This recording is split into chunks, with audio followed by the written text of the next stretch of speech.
I see it is 10 o'clock, and I am Mike Carlisle I'm the Executive Director of the Texas Tropical Trail Region, and I'm from Corpus Christi. And today we have 48 people joining us for our 187th partner event. This is our 16th virtual partner event. And again, we want to thank Jim Maloney for the book prize last month of the 1919 Storm, and Pat Russo was our lucky drawing winner. So with that, we can get started. Our first program is about the Imaginarium. Nora Murillo, the executive director of the Imaginarium Museum, she is a retired educator with 32 years of experience, both in teaching and as an administrator. And after retiring in 2018, she was hired as the program director at the Imaginarium of South Texas. And after working there for a year, she's become the executive director. Well, thank you for that introduction. I appreciate you all's invitation. I had heard about Texas Tropical Trail some time back when I started as executive director, but really didn't get to know you all because of COVID. I took over in December 2019, and then of course February or so is when we started having issues with COVID, and March was the shutdown of it. So with that, I'm going to go ahead and start my presentation. And again, today I'll be talking a little bit about history in Laredo, Texas. I am born and raised. I'm a product of the local schools here. Left Laredo and lived in the Valley for a couple of years, lived in Zapata also, but came back full circle, and now I'm in Laredo again. And I'm going to go ahead and start with my presentation.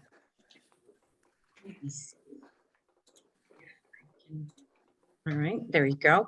I am the executive director of the Imaginarium, and I have Jaime Gurola, who is my program coordinator, and he is also jack of all trades because he handles anything and everything that I cannot take care of, especially technology. All right. Laredo, Texas, we are known as the gateway to Mexico. We do have three ports of entry here in Laredo. What you see to your left is one of our oldest hotels. It used to be a hotel. It is the Hamilton Hotel, but now serves as an elderly residential area. All right, history of Laredo. Laredo has 6 flags representing six nations that have claimed sovereignty over Texas. These flags represent the Kingdom of Spain, the Republic of Mexico, the Kingdom of France, the Confederate States of America, the Republic of Texas, and of course, the United States of America. We are the only city in Texas to fly 7 flags. The 7th flag is that of the Republic of Rio Grande, and it has flown here in Laredo since 1840. And it is basically, you could see it throughout Laredo, anywhere in most public places. The origins of Laredo, it dates back to 1755. Don Tomás Sánchez Barrera was the founder of Laredo. It was formed as a Spanish colonial settlement right by the Via de San Agustin. That is our oldest cathedral here in Laredo, Texas. Laredo is predominantly Catholic. And so that was the hub back when, and it is, like I said, one of our oldest cathedrals here in Laredo. This area, which is right by the border, is part of the Nuevo Santander region. And Laredo comes from Laredo, Cantabria in Spain. And it is to honor the Saint San Agustin of Hippo. And it is a beautiful cathedral. If you're ever in Laredo, it is something that is worth taking a trip downtown to see it.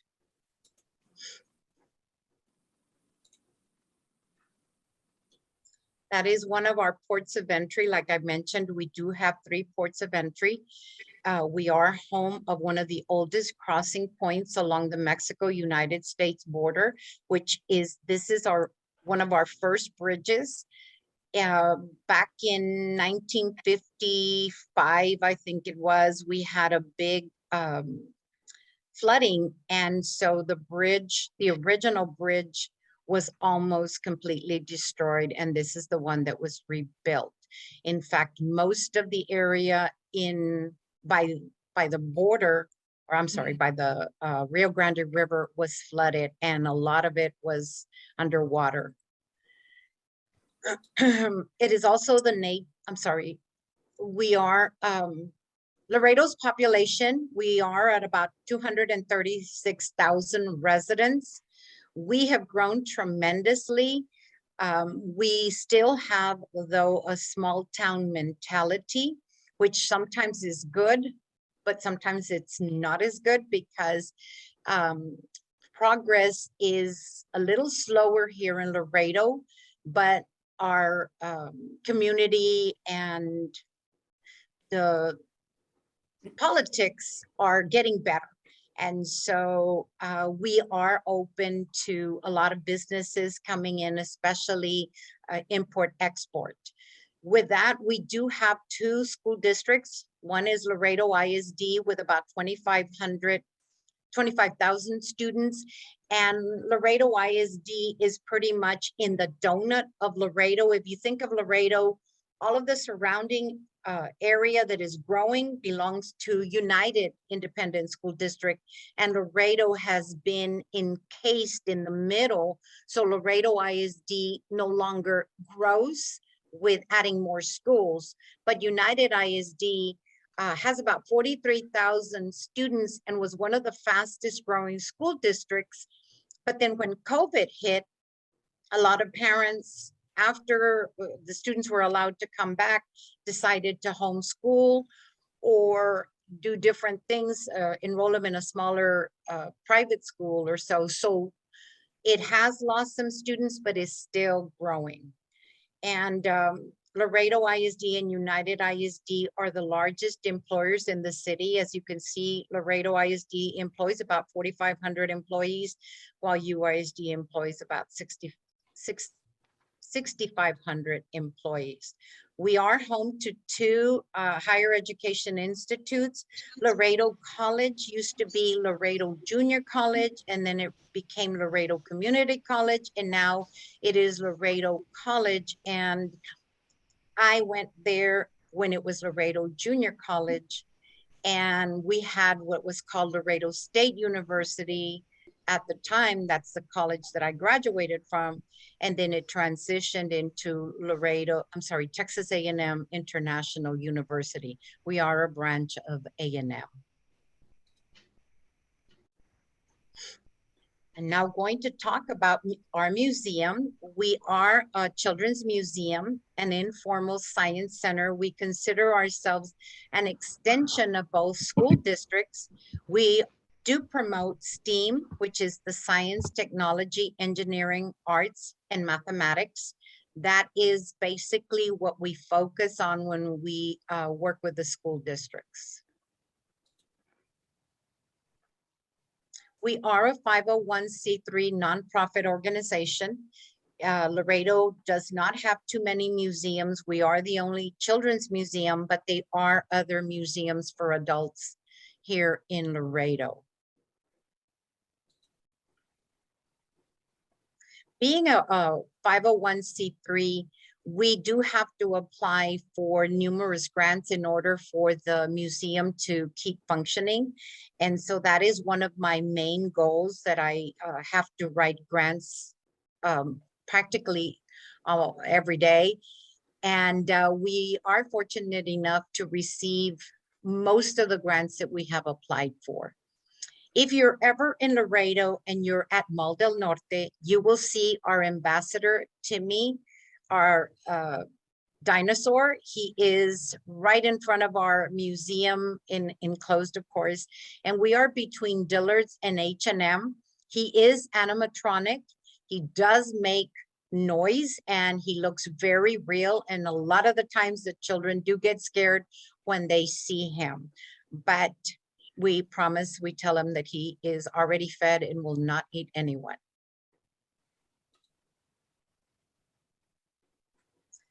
The history of our museum is way back in the 80s. Miss Cecilia Martinez Claflin, who was a former educator, wanted to have a museum for children, but she didn't want the traditional museum where everything was behind a glass. She wanted children to be able to experience hand-on exhibits.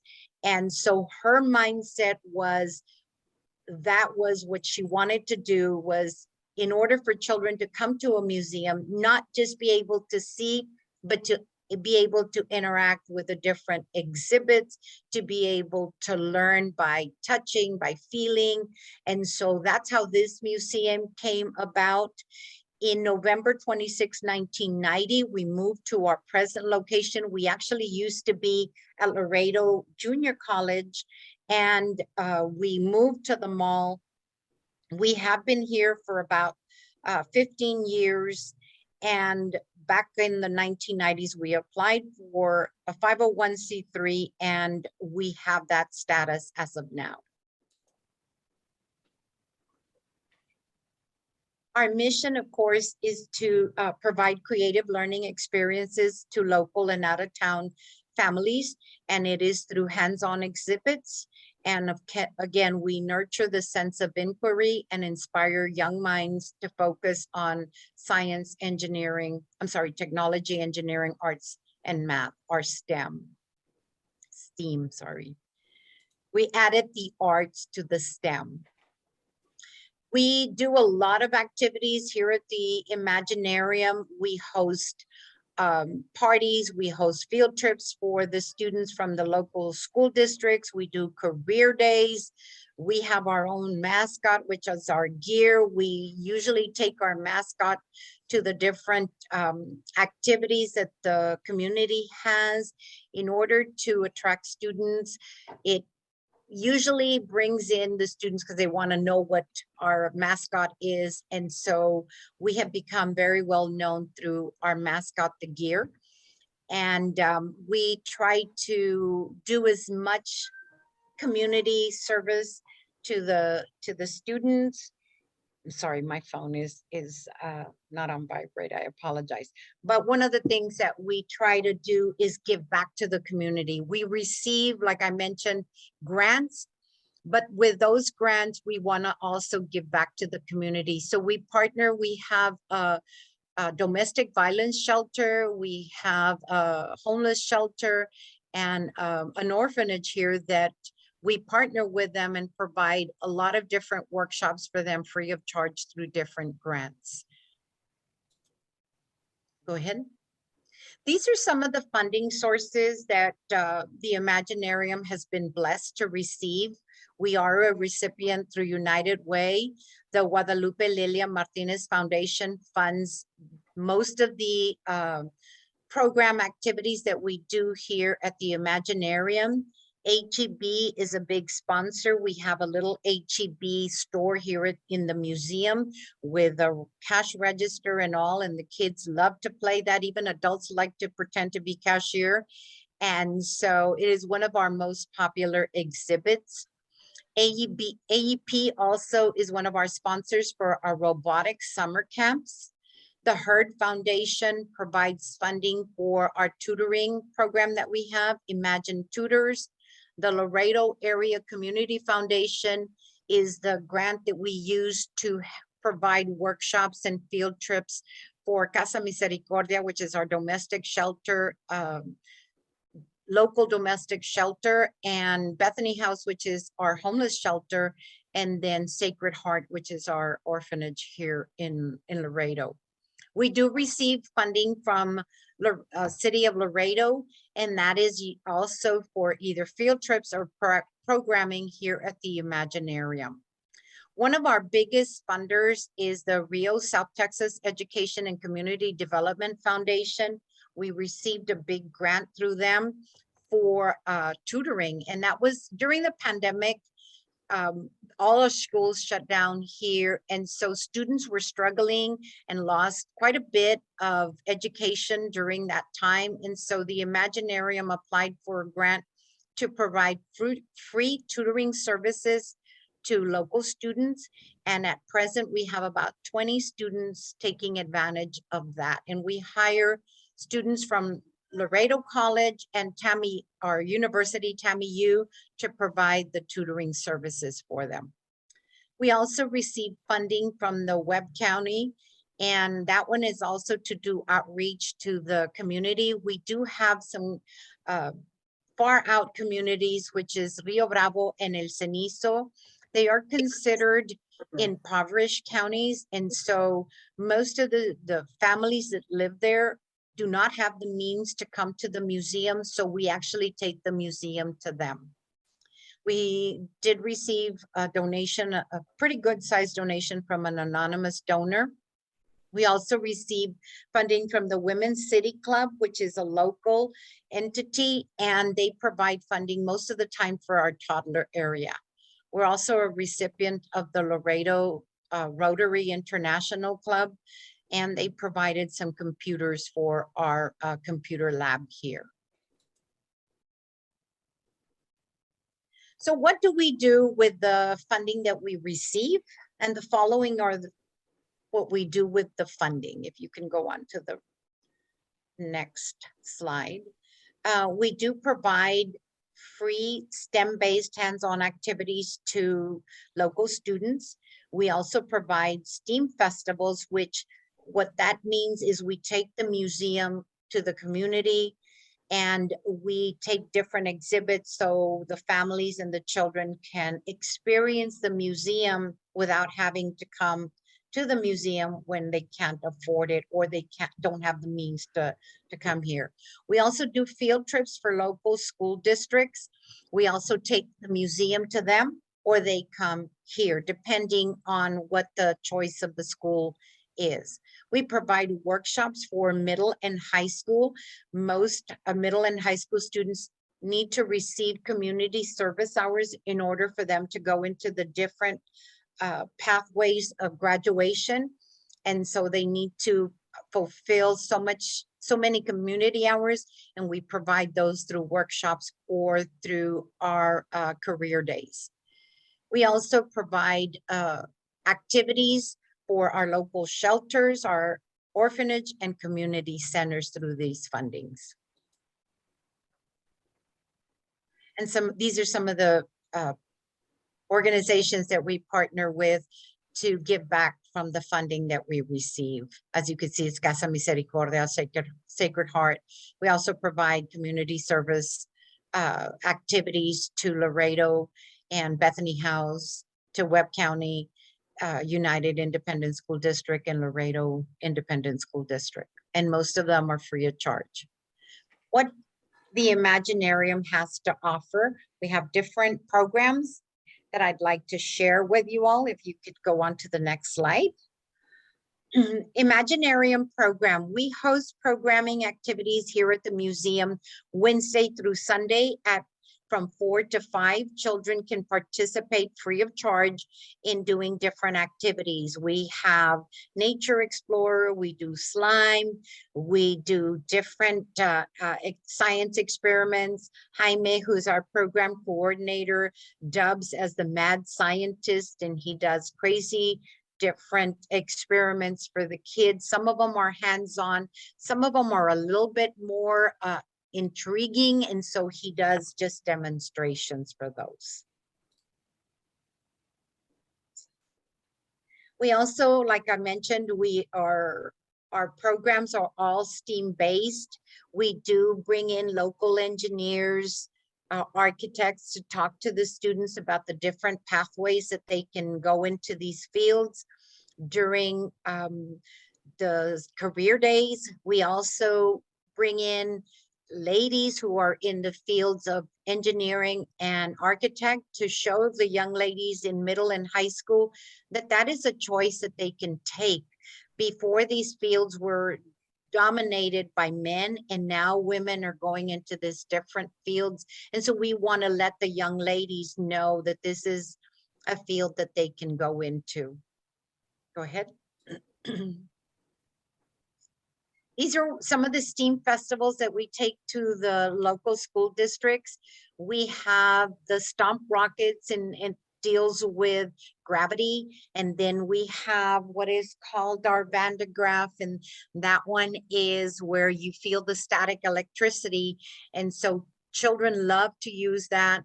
And you can see their hair just, you know, climb up because of the static electricity. That's one of our most popular exhibits. Go on.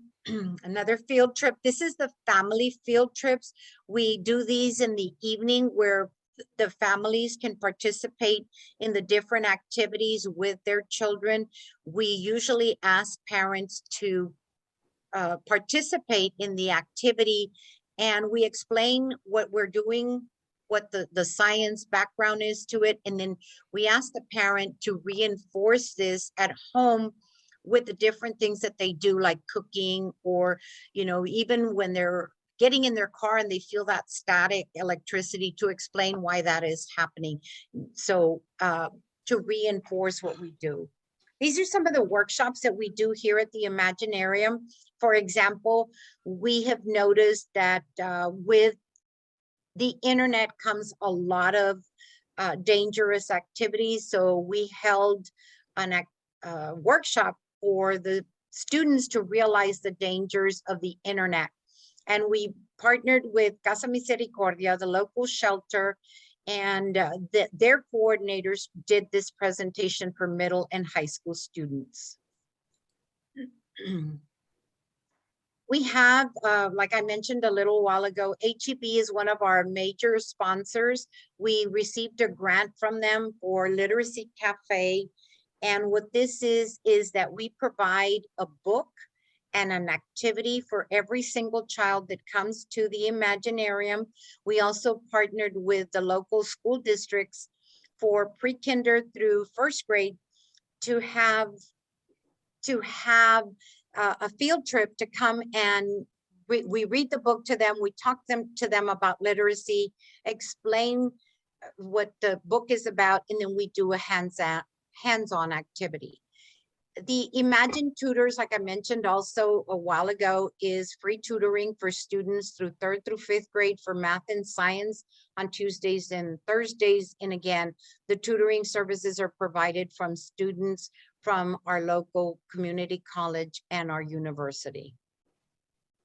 Project Read is another grant that we received from the city of Laredo, and it's a spinoff of the Literacy Cafe, but we wanted to expand it and provide the Literacy Cafe to other students. And this is basically more for students in Rio Bravo and El Cenizo, which are the two farthest communities in Laredo. And again, like I mentioned, they are impoverished communities and cannot usually afford to come to the museum. So we go to them either via Zoom or face-to-face. We do have memberships here in the Imaginarium. We provide different levels of memberships. We have the 3-month memberships for $30, 6-month membership for $50, and so on. And what this does for memberships is they receive discounts on anything that we're going to do here at the museum. For example, they receive discounts on their birthday parties. If they have children that are in middle and high school and want to attend a workshop, and the workshop has a cost to it, they get a reduction in the price. And also for summer camps, we do summer camps here at the Imaginarium. They do receive a discount for that. And like we just had last week, our Christmas posada for members only, which was free of charge to them. And then when we are going to unveil a new exhibit, the members have the first preview of it. So they have benefits to being members.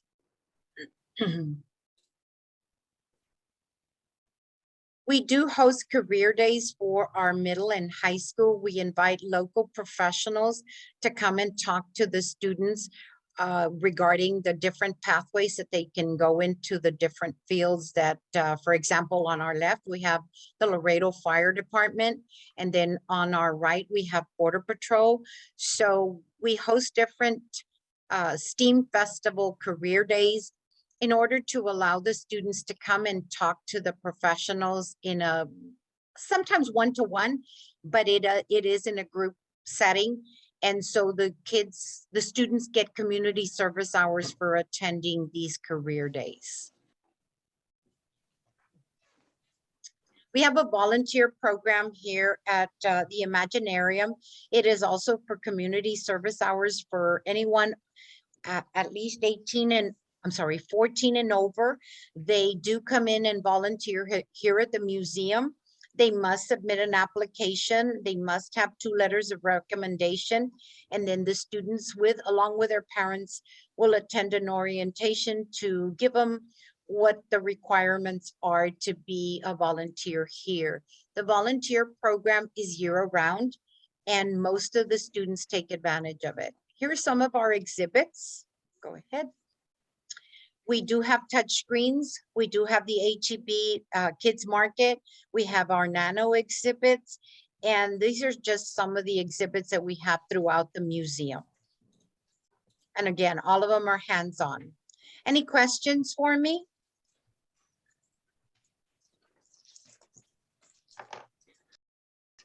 Well, if anybody doesn't have any questions, I want to thank you again, Nora. That was a great presentation about the Imaginarium of South Texas.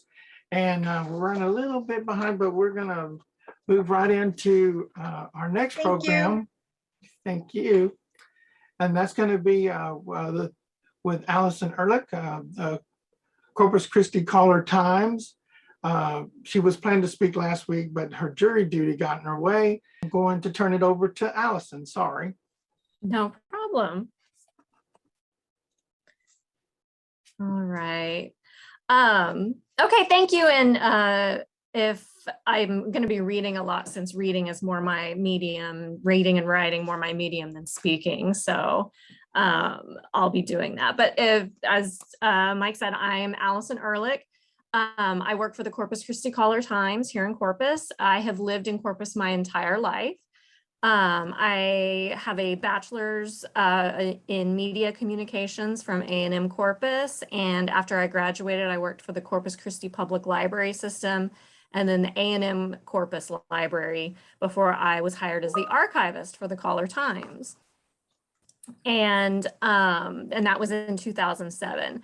And so in about late 2013, which was shortly after I came back from my first maternity leave, we had a new producer on our digital team, and she was also a Corpus native. And she approached me and she said, you know, there's a lot of old photos in the archives, right? And so she was pitching the idea of, why don't you write an online only feature taking advantage of this hashtag Throwback Thursday? And we'll just, you know, pick a photo, write 3 paragraphs of text to go with it, and, you know, we'll throw it up and good to go. So by that point in time, I did not write articles. I mainly wrote info boxes, timelines, the supplemental stuff that went along with the articles. So I agonized over these early features and, you know, oh, what am I going to write? So, but they seemed to do well enough, and enough so that about a year later in late 2014, the Metro desk decided that, oh, I guess these are good enough to put in print as well. So through the years, the columns have gotten longer. They've expanded from just 1 photo to galleries with lots of photos. I've done videos. I've added old clippings from the newspaper to go with those. And with the exception of a year-long hiatus when I came back, I had my son in 2016 and came back from maternity leave, and it took me about a year to catch up with all my other duties before I started up the column again. And so this topic that I'm going to be talking about today was probably one of my favorite throwbacks that I wrote. And it's definitely one of the strangest ones that I ever worked on. So, and it's also, I get a lot of emails, phone calls from the public, just asking history questions. I read an article back in the 60s about so-and-so. And so I do field a lot of those. Well, so this one in April of 2017, I had gotten an email from my 8th grade science teacher, J.R. Jones, and he is a big Ernest Hemingway fan. And he had just finished reading A.E. Hotchner's biography, Papa Hemingway, and that was published in 1966, which was about 5 years after Hemingway's suicide. So in the book, he ran across this anecdote, and it said, Hotchner, Hemingway, and Hemingway's wife, Mary, made a stop in Corpus Christi in the spring of 1958. They stayed in a hotel that was right on the beach. It was called the Sand and Sun, and it overlooked the Gulf of Mexico. And so JR, like any good scientist, he wanted proof that this actually happened. When did this happen? Would it have been mentioned in the newspaper? Even though Hemingway notoriously hated reporters. So at the time, I did a couple of searches. I looked through my clippings. I looked in city directories, several places, but I just couldn't find anything that matched it. The only thing that I found was I found a listing in the city directory for the Sand and Sea Resort, but it was on Shoreline Boulevard. And if you're familiar with Corpus geography, Shoreline Boulevard is in downtown Corpus along Corpus Christi Bay, which is not the Gulf of Mexico. So that's not exactly the beach. But so after a few weeks, I wrote him back and I said, all right, this is what I found. But basically my answer was, who knows? That's maybe. Well, then a couple of years later, our microfilm got digitized. And so now I can do keyword searches on almost our entire collection of newspapers going back to 1883, which has been a godsend. So in the summer of 2019, I was poking through my list of throwback ideas, trying to come up with a topic. And I saw the Hemingway one again. And I was like, well, let me take another look and see. And so I expanded my search, went through that. And shockingly, I got a hit. And so 2 Del Mar College students had somehow scored an interview with Hemingway when he stayed at the Sand and Sea Resort on Shoreline Boulevard. And you can go to the next slide. So surely I could turn this into a story. Now, since the 2 students' names were listed in the article, I decided to try and track them down. Here's the beautiful Sand and Sea Resort. So the first student's name was Nick Adams. And so I plugged his name into our public records database for Texas in the right age bracket, but I didn't get any hits. So I switched to the other name, which was Howard Cave. And I got a hit for the right age, and he was living near Lake Corpus Christi, but there was no phone number listed. So I wrote him a letter. I wrote him out a letter. I put a stamp on it and I put it in the mail asking him if he was a Del Mar College student in 1958. And if so, could he email me or call me? So about a week later, I got an email from him and he confirmed, yes, that was me. He kind of knew, are you talking about the Hemingway thing? And I was like, yes. So he was still friends. He is still friends with Nick Adams. They had reconnected about 10 years prior. And so he shared his email address with me. So I arranged interviews with both men. And those ended up coming up with this story. This is the story that came out. So in March of 1959, the Pulitzer and Nobel Prize winning author arrived in Corpus Christi from Sun Valley, Idaho, and he stayed overnight before heading to Key West and then to eventually Cuba. You can see here in the photo, this is the Sand and Sea Resort Hotel, which opened at 1013 North Shoreline Boulevard in November 1956, and it was the height of mid-century modern luxury. It had a view of the bay from every room. It had air conditioning, and the furniture that was described in the articles at the time when it opened was steel frame, leather, and formica, and the color scheme was pink and purple, and the carpet was black with silver thread interwoven throughout. So it was very, very chic. So Nick Adams worked in the restaurant at the hotel. You could go to the next slide. So Nick Adams worked in the restaurant at the hotel, which his family had operated for a couple of years. So in addition to his restaurant work, he would get calls to act as a bellhop occasionally. So one day the front desk clerk called him and said, we've got some guests and they need help with their luggage. So as Adams told me during this interview, he said, you know, I would do anything for a tip. So he headed over and then got the shock of his life when the bags belonged to Ernest Hemingway, which was his idol. He said, I was frozen, but I got the bags up to the room somehow.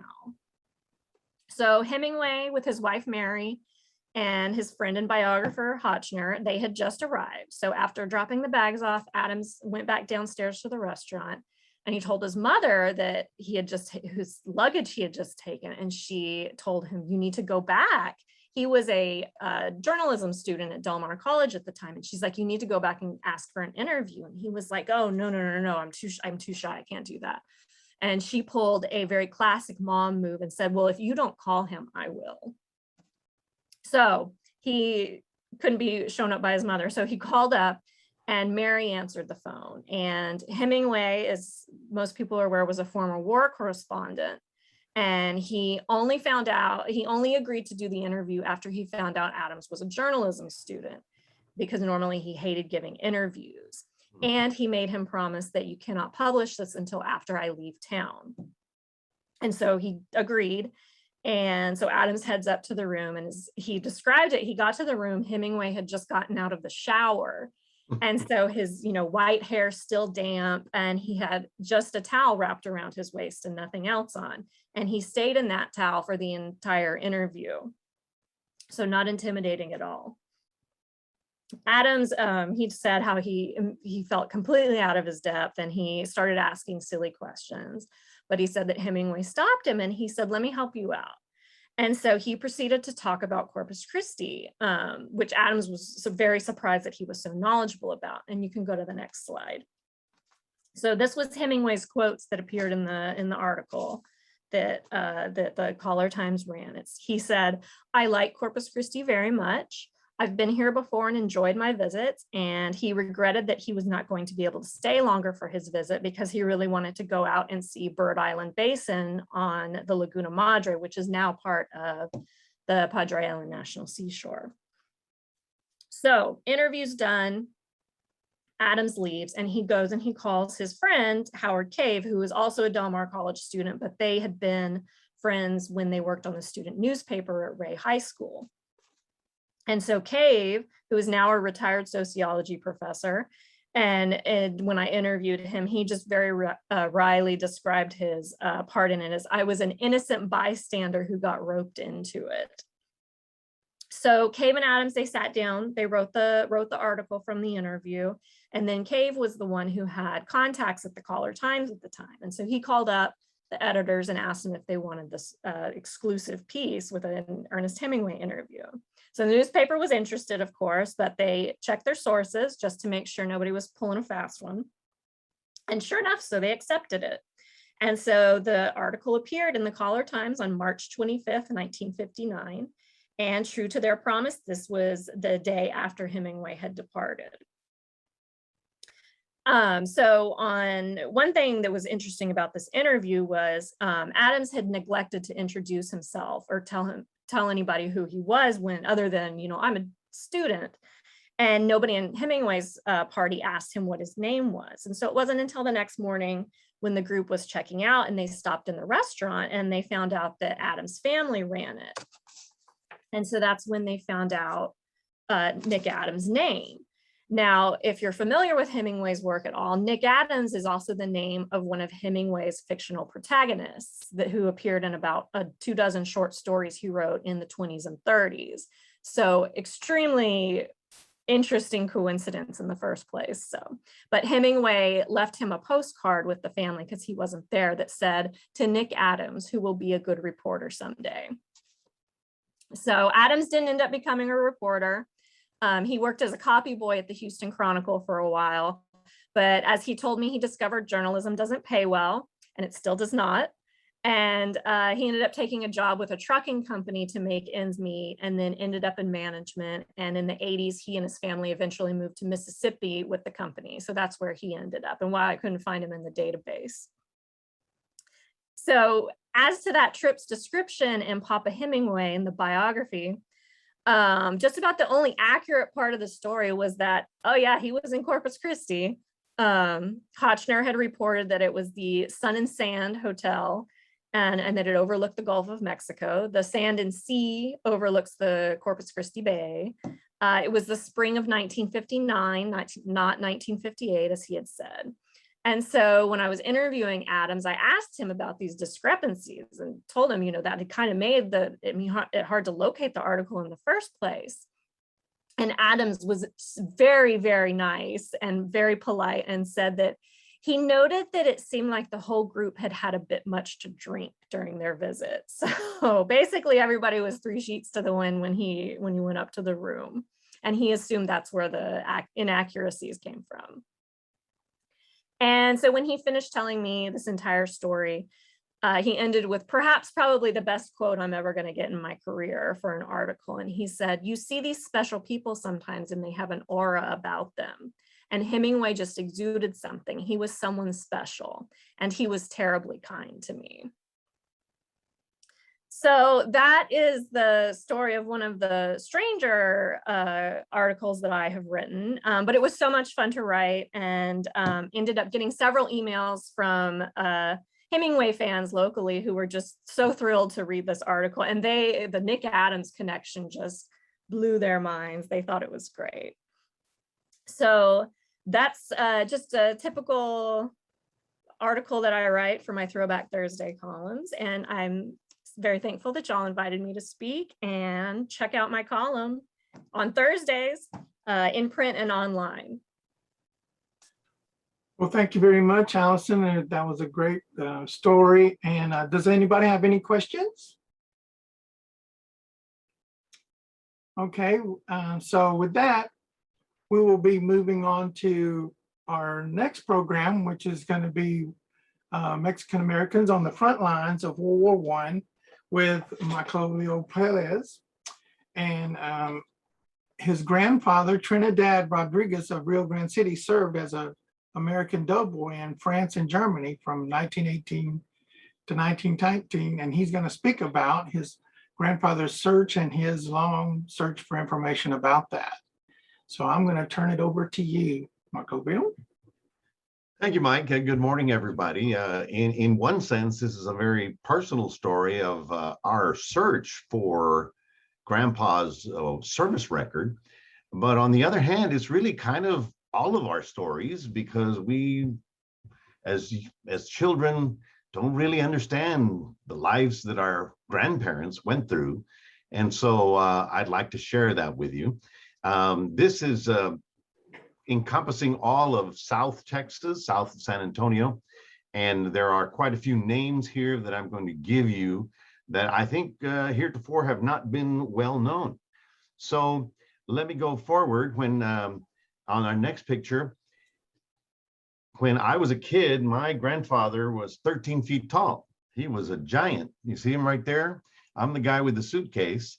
And all I knew as a child was that every weekend we would go to the ranch. And I thought that everybody had a ranch to go to every weekend.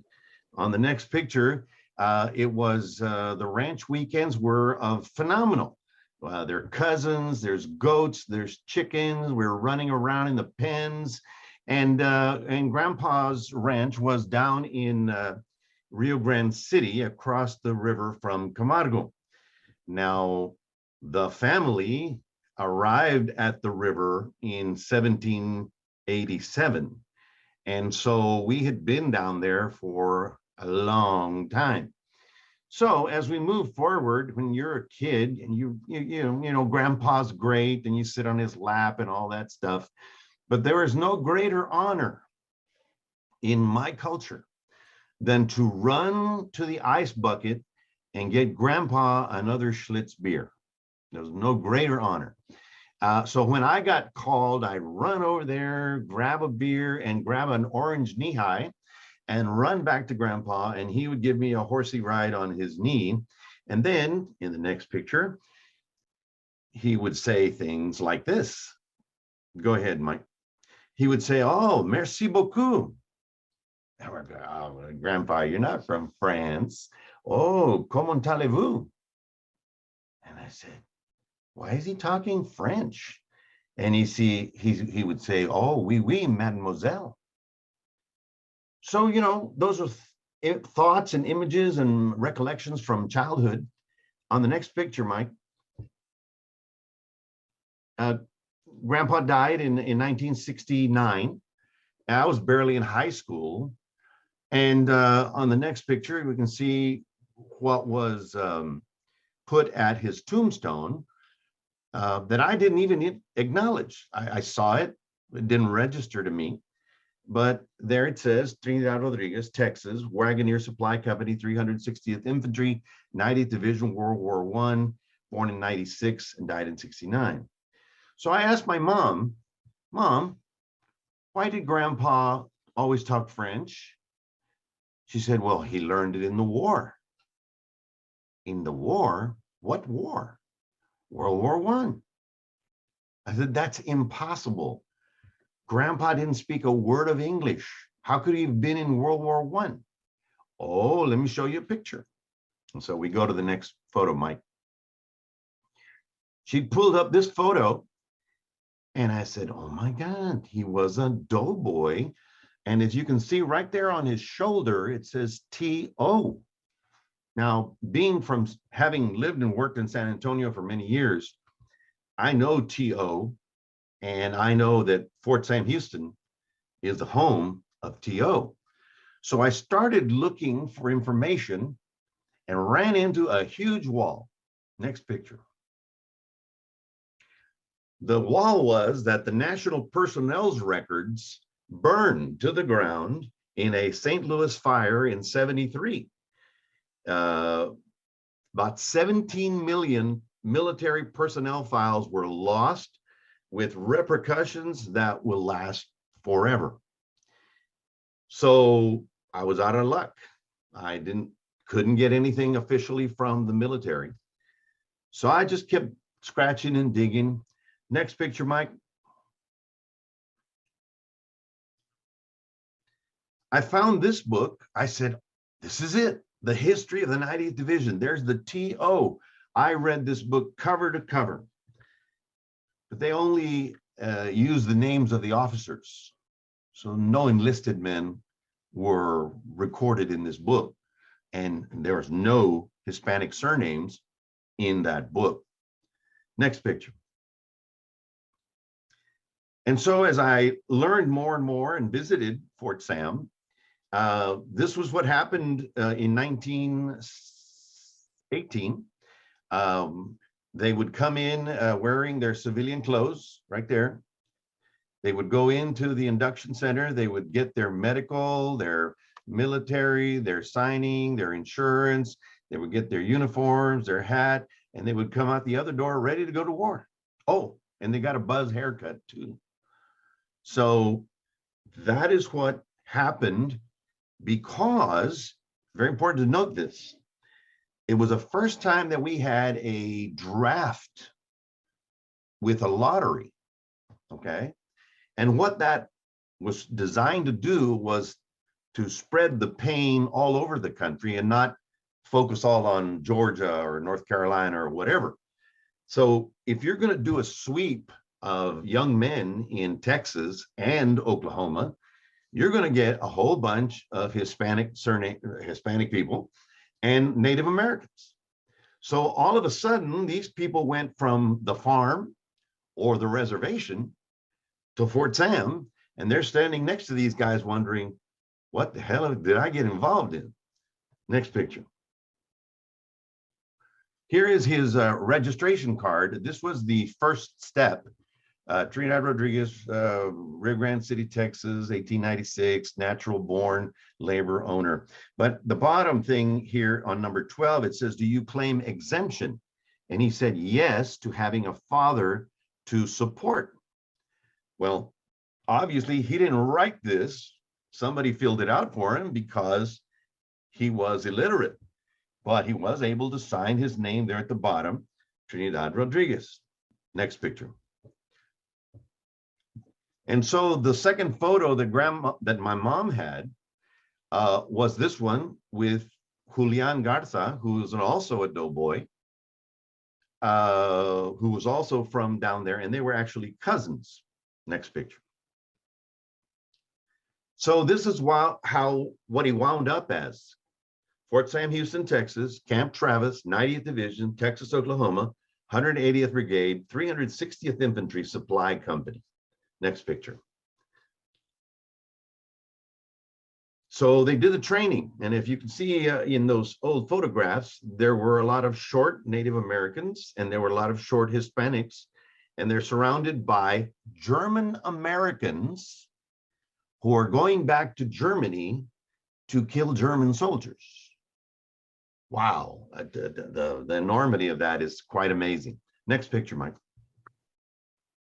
So next thing they know, after their 6 weeks of basic training at Fort Sam, they're on a railroad car to New Jersey. Next picture. They sailed across, that's the 90th Division on that boat, and that boat is the Olympic, which is the sister ship of the Titanic. If you'll notice the smokestacks on the top, they look exactly like the Titanic's, but they had something like 25,000 soldiers on this ship going across the sea.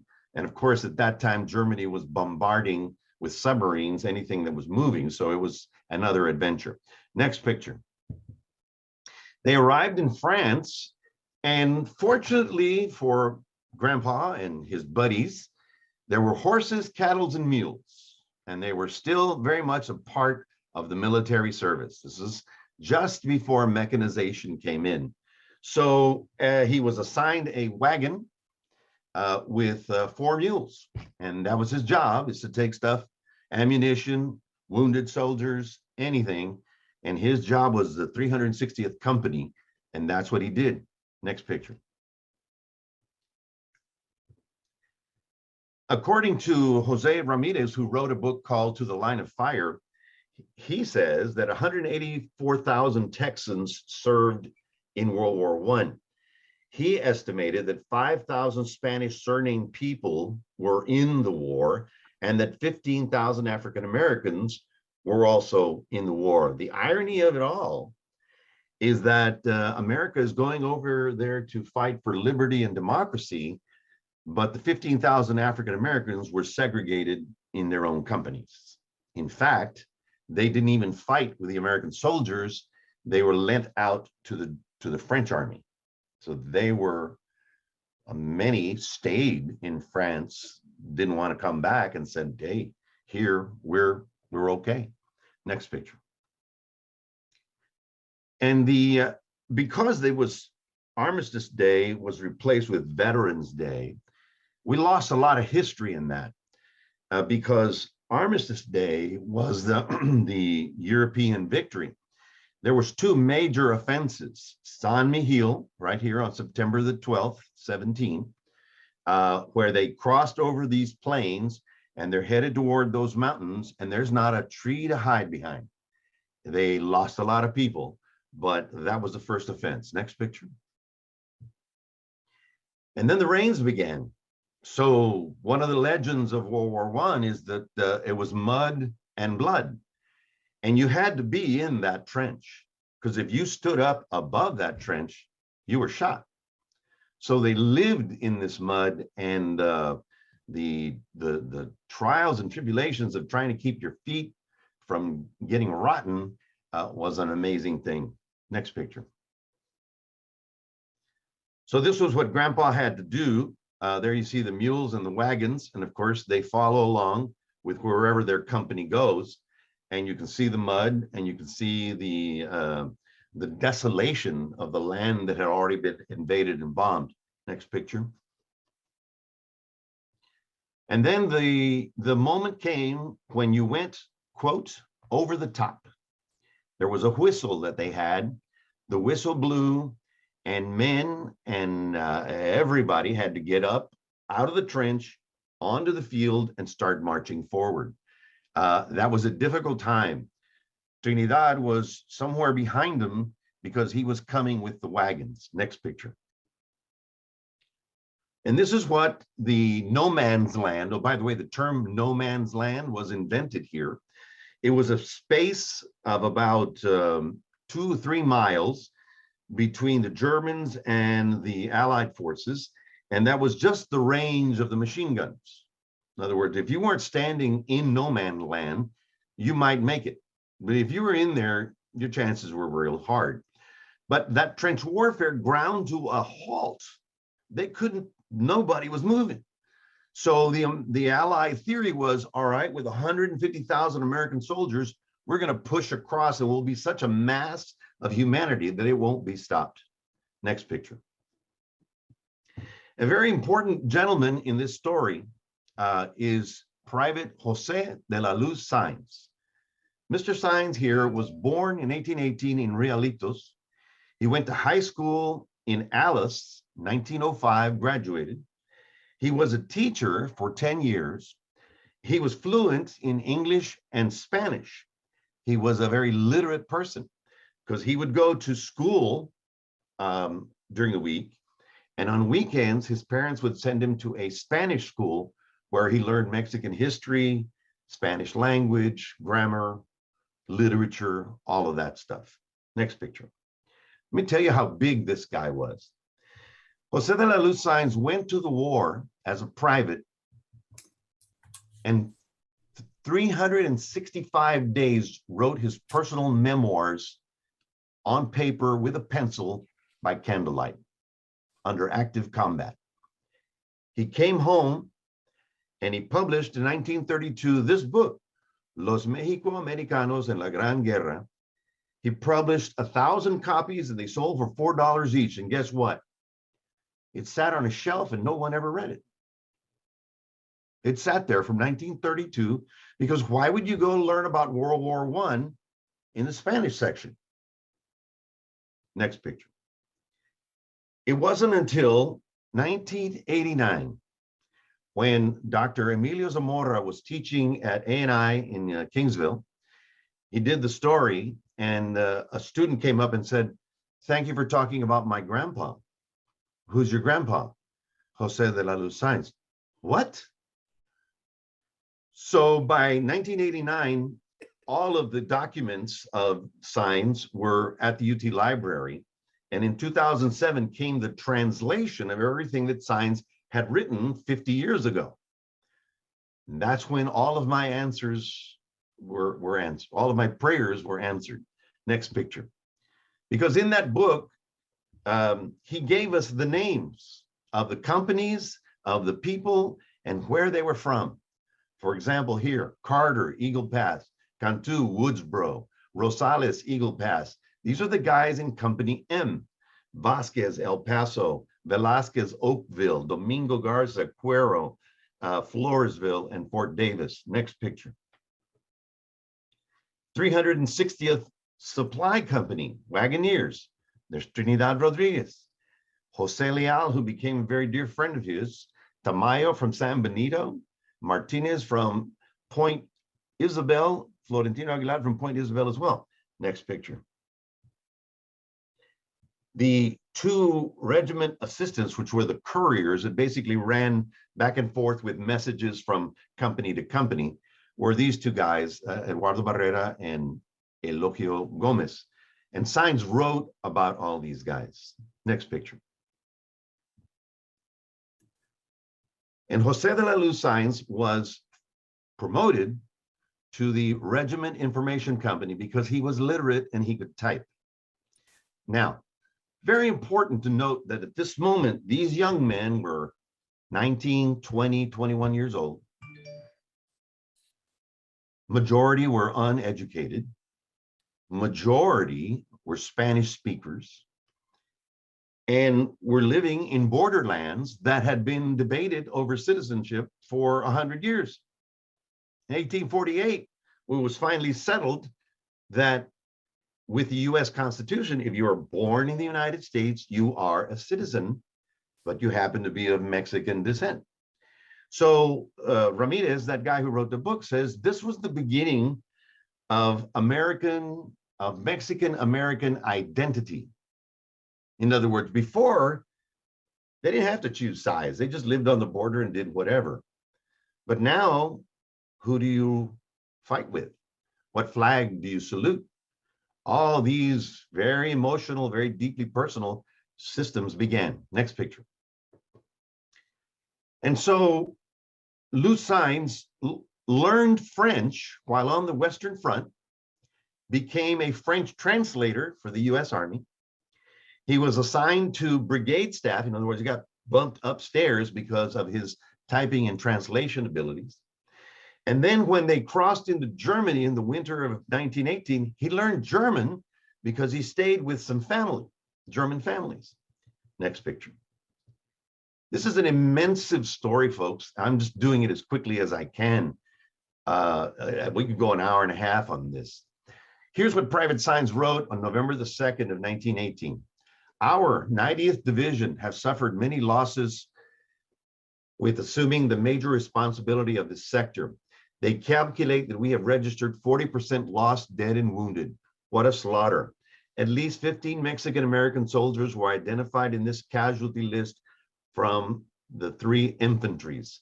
Sergeant Jose A. Garcia, 360th Infantry, one of the few Mexican-Americans holding a rank above private, was listed as killed in action.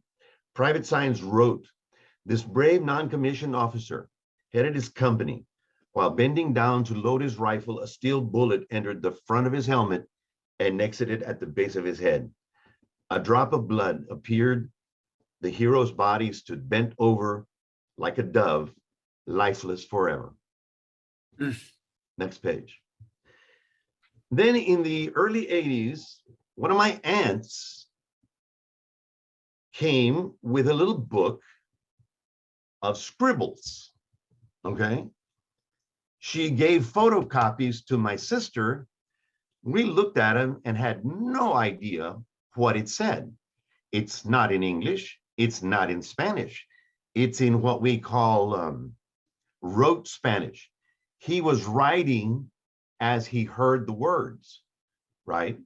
So he wrote his memories from the battle and from the field, but we couldn't translate it until the Lou Saenz book came, and we said, oh, that's what he's talking about. Next picture. And this is what Grandpa said. It says right there in the 12. Trinidad Rodriguez is the owner of this booklet that I guard as a reminder of the time that we were at the front of battle in France, 1918. In those months, in August, October, November, until the 11th day of November, the 90th Division was fighting on the front day and night. Next picture. Again from his diary. We stayed there for a few days, and then 4 new orders arrived for the 90th Division to face the fighting in the front lines of Verdun, France. He was in Verdun. We arrived on October 26th. Here we were close to the front for 5 days. On November the 1st, 1918, at 3 in the morning, they gave orders to our regiment that we had to defeat the Germans. It was a day we will always remember, because many of our soldiers died in order to take the position where the Germans were at the front in Verdun. Next picture. The Meuse-Argonne campaign in World War I is enormous.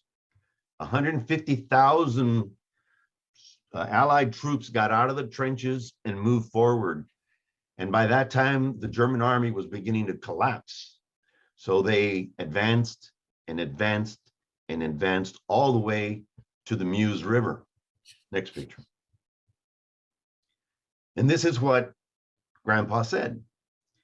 From the first day of November of 1918 until the 11th day at 11 o'clock in the morning, we fought day and night under constant gunfire. Only we who were there enduring those difficult moments can understand what it was like to be under artillery fire day and night without stopping for a moment. It seemed that the world was going to end for us.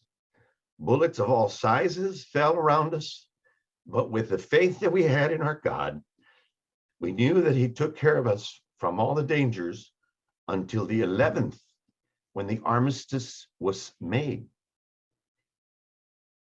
He was there in the field with a rifle and his mules the 11th hour of the 11th day of the 11th month. Okay? When absolute joy went not only over France, but all over the world. Next picture. And this is what he said. In the yellow box, he says, "Y yo mientras vida tenga." He said, "Then it gave me great joy." And we said, "Now it is true that the war is over. And we give thanks to my God who liberated us from so many machine guns. And I, so long as I have life, will never forget the first day of November, 1918, until the 11th day of the same month, which was a day when the war was over." Next picture. The 90th Division did not come home immediately. They were forwarded into Germany to be the occupation army for the next 6 months. So here's Trinidad from Rio Grande City in Germany in snowstorms, things he'd never seen before, right? And think of all the other young men that were his partners and buddies. They were going around seeing incredible things like this one. Let's go to the next picture. He sent this postcard to his sister in, go ahead forward. And he says, "Santos, this is a very beautiful tower. It's very tall and very pretty. On this tower, they had cannons of war, and they fired for an hour at 11 in the morning from the joy to have signed the peace on the 11th day of November of 1918. Next picture. Here he says, hoy día, okay, he says, "This day, Monday, April the 7th of 1918, today at 3 o'clock, I am with my friend, José Leal, at La Place de la Concordia in Paris, France." Do you know what Place de la Concordia is? That's where Louis XIV was beheaded. And I don't know that he had any idea of the enormity of what he was looking at. He visited the Notre Dame. Mr. Saenz was involved in all of this, and Trinidad and he were partners. They were in the same company. And Mr. Saenz had an incredible idea of to gather up all of the Tejanos that he could get and have a party at this German home. And this is a picture of that party in 1919 of Mexican Americans in Germany celebrating the end of the war and the fact that they were now looked at as heroes. Next picture. This is the famous patch. TO, Texas and Oklahoma, was also known as Tough Hombres. Next picture. And this is the last photo of him in Germany that Grandma had. And I don't have the photos. I have photocopies of the photos, but this was June the 2nd. And here are other people who were there. In the book, there are 58 Americans of Mexican descent. Rafael Alvarez is there, Saenz is there. Here we have Arturo Chavez, we have Fortino Trevino. And this monument letter, the money that the book was supposed to generate was to go to a monument dedicated to all of the soldiers of the Great War, the Great World War. He didn't raise enough money for the statue. Next picture. So he gave that money to Alonso Perales from LULAC. Next picture. LULAC had just been formed. He's in there somewhere, and so is Alonso Perales. And Alonso Perales used the money from that book. There's signs on one side, Perales on the other. Perales was the attorney that filed the civil rights case for the school desegregation in Del Rio, Texas, with the money raised. They came home, they had a victory parade that is in front of the Alamo. You see the Alamo in the background.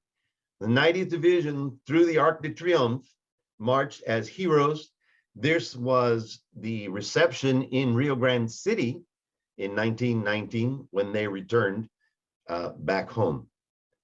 From then on, Grandpa was involved in every Veterans Affairs parade that we could think of. We didn't even know why he was going. We were kids. We didn't know. We were too stupid to ask the questions. But he was a doughboy, and here was his service record, which is now available online. 21 years old, 165 Brigade from October. This was his San Miguel and Meuse Argonne that qualified him for a victory medal. And in the next picture, you will see him wearing a picture like this. This is the victory medal that was given to those guys who were in active combat. And there's Trinidad on top of that car with his badge on, his award. That's in Rio Grande City in 1990. And the next picture will show you that when he got back, he met a girl and they got married and they had 6 kids. And in the next picture, so far, there's 50 great grandchildren. And we're all grateful to the Honorable Jack Pershing, who brought him back alive. And that is the end of my story. Awesome. Say the following.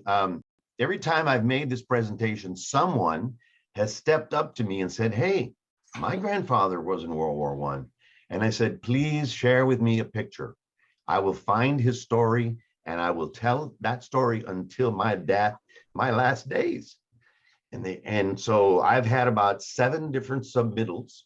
And if anyone knows of anyone who had grandparents in World War I, please give them my email, macloviop@hotmail.com, and I would be grateful to include it in this story.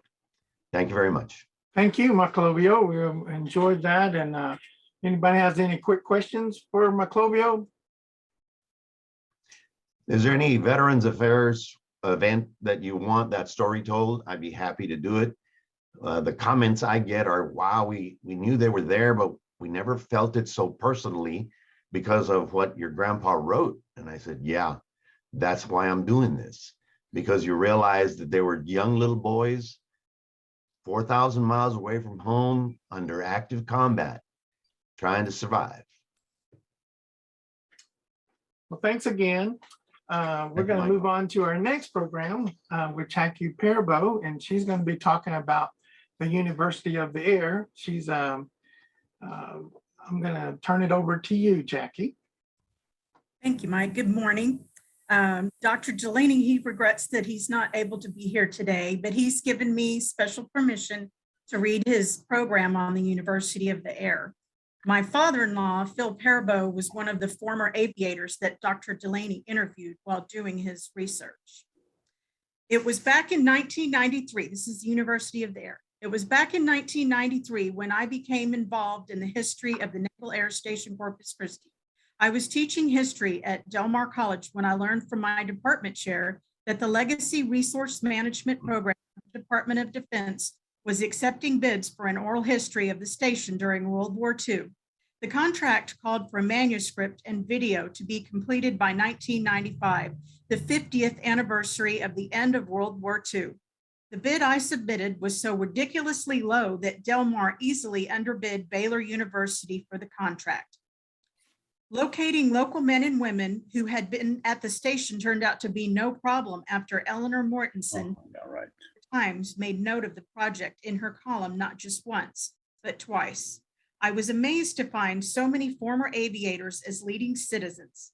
Joe Jessel, Wayne Lundquist, Paul Laudadio, Phil Perabo, Judge Paul Nye, Patrick McGloin, Joe McManus, Dr. Sherman Coleman, Jim Priest, Dr. John Kohlhaas, Tom Lookout, Bob Kurtz, and even Ralph Thibodeau, who taught music at Del Mar College for many years. And there were enlisted men as well. Sailors like Carol Cage, who for many years operated a hardware and knickknack store at 6 Points. The college had a recording device installed on my phone, so I was able to interview John Glenn, who was then senator in Washington, and Bob Wright in California, among others. The representative of George H.W. Bush in Houston responded that the former president and naval aviator was declining all interviews as he needed to spend time with his family in Maine. I was able to locate waves from all over the United States through their newsletter and German POWs through theirs. Although the government contract stipulated that 50 interviews were required, I ended up with 200 and the video 30 minutes instead of 15. Here is a sampling of what I learned about the Naval Air Station. In the summer of 1940, a remarkable transformation began taking place on the Gulf Coast, the building of a mammoth naval air station that would become the largest in the world. With the increasing likelihood that the United States would become involved in World War II, the Navy needed more aviators, and Pensacola Naval Air Station lacked the capacity to train the large numbers called for. On June 11, 1940, Congress passed a Naval Appropriations Act that authorized the construction of a dozen new naval air stations, the largest to be built a dozen miles south of the more heavily populated areas of Corpus Christi. The location, with its year-round flying weather and the region's expansive flat terrain, was well suited for training aviators. Corpus Christi's civic leaders, realizing the economic boost that the naval presence would provide, gave the Navy an added incentive, 640 of undeveloped city land to add to what the government itself would purchase, plus $2 million to help with the cost of construction. President Roosevelt, a staunch advocate of naval aviation, signed the bill on June 13th, and construction began days later. Soon, more than 9,000 men and women were working as mechanics, machinists, engineers, electricians, welders, laborers, plumbers, cooks, and physicians. After the 125 permanent residents were relocated, fishing shacks, sand dunes, mesquite trees, and scrub brush were bulldozed and replaced by the administration building barracks. 39 miles of railroad track, paved streets, a pipeline, aircraft hangars, runways, seaplane ramps, power plants, a seawall, hospital, chapel, gymnasium, mess and recreation facilities, and a massive assembly and repair building for aircraft maintenance. The station was already 70% completed when it was dedicated on March 11, 1941. Representing the president at the Navy was representing the president at the ceremony was Navy Secretary Frank Knox, who emphasized the importance of a two-ocean Navy and both air and sea power to keep the nation secure. Even while construction was in progress, the first cadets, 52 in all, began arriving. All had met the Navy's requirement of physical fitness with at least 2 years of college, were within the age range of 20 to 28, and had passed the elimination pilot test at various Naval Reserve training bases. Ground school began on April 7th and flight training a month later when the first aircraft arrived. The Stearman N3Ns, Yellow Perils, in which the cadets would practice aerobatics. Another plane used for basic training was the OS-2U Kingfisher, a long-range single-engine aircraft. Both aircraft could be equipped with either floats or wheels for landing.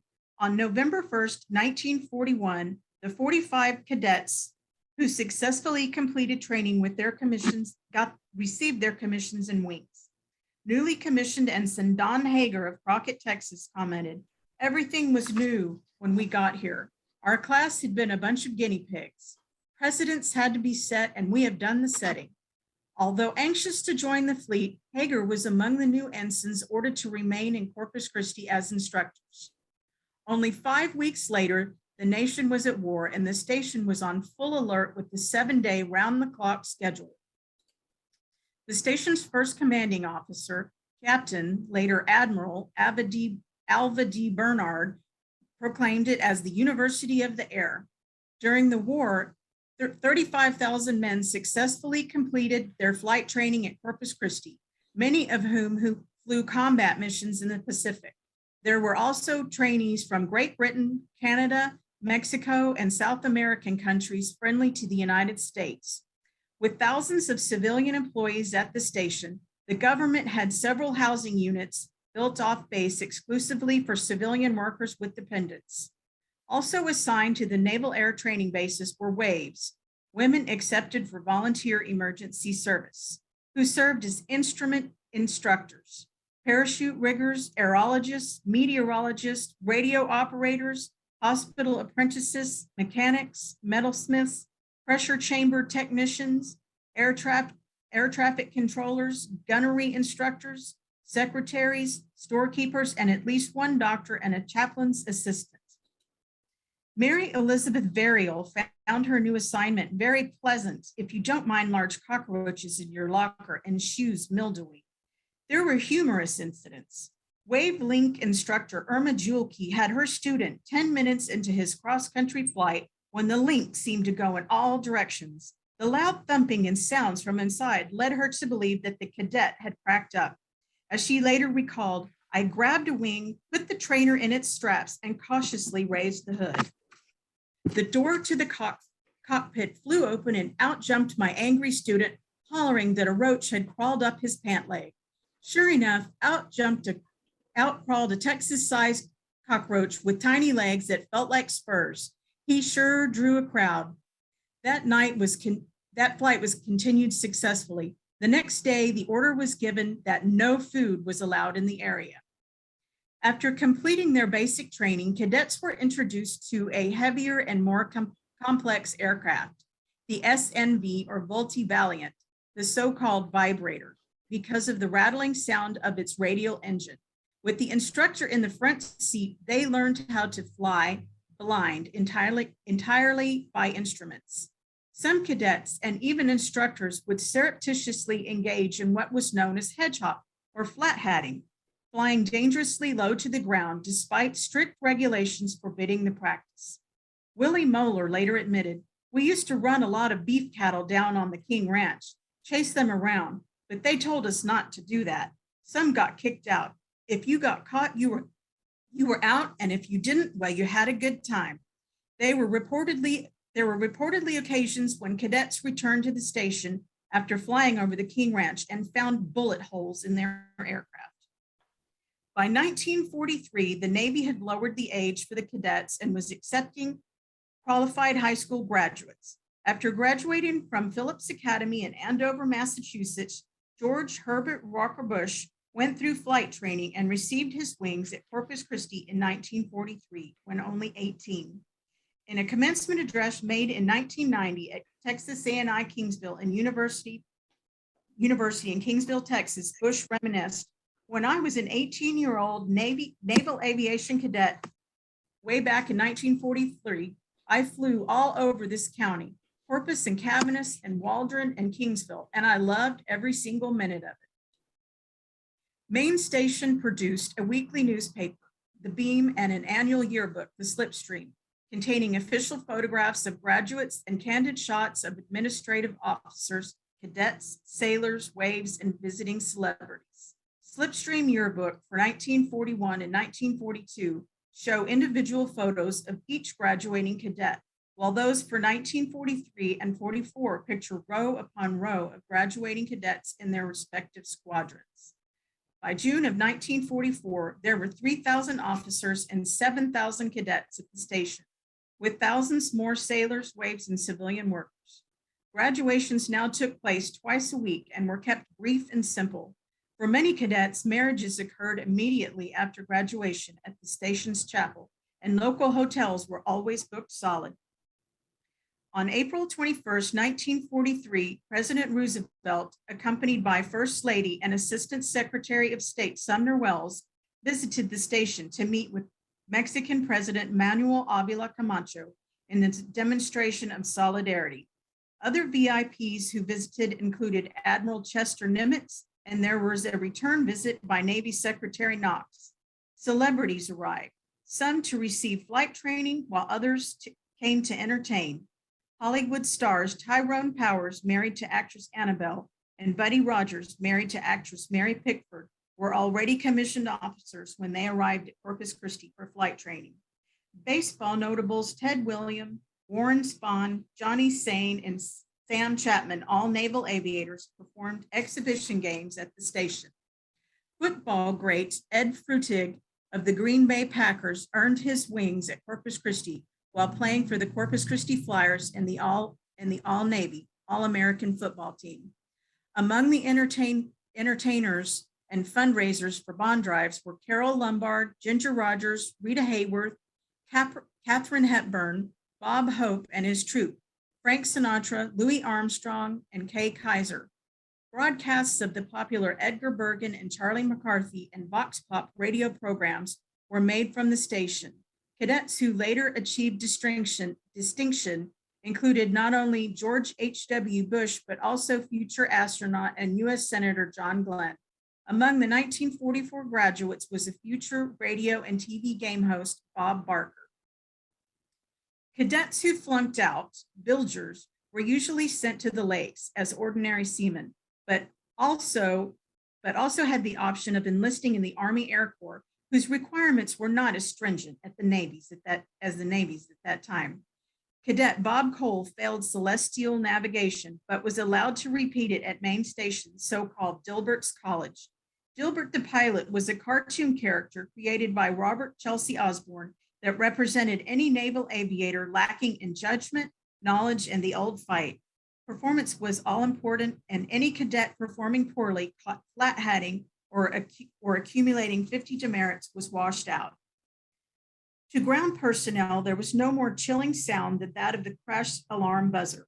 Every slipstream yearbook included a memorial page listing the names of cadets and instructors killed during a one-year period. With as many as 300 planes in the air at the same time and with no radios in the primary trainers, the likelihood of accidents was extremely high.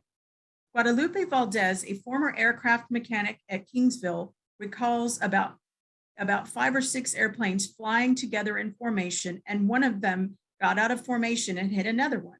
And finally, about 5 or 6 planes were just dropping down like rain. After a cadet from South America was killed because of his inability to understand the instructor's order to bail out, waves were assigned as English instructors to the Latin American trainees. During June and July of 1943, Congressman Lyndon Johnson was a member of a committee investigating conditions at Navy-connected sites in Texas and Oklahoma.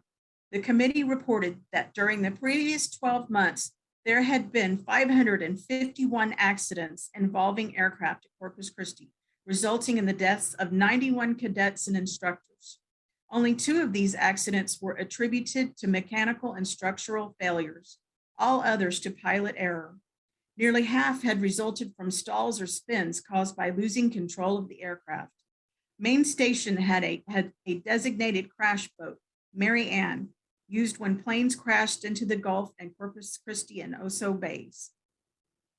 From 1949 until 1995, Naval Air Station Corpus Christi was headquarters for the Navy's precision flying team, the Blue Angels. Neil Armstrong, the first person to set foot on the moon, received his flight training at Corpus Christi, as did John McCain, who narrowly escaped death or serious injury when he crashed his training plane into Corpus Christi Bay. It is fitting that we remember and honor these men and women who contributed to the final victory of World War II.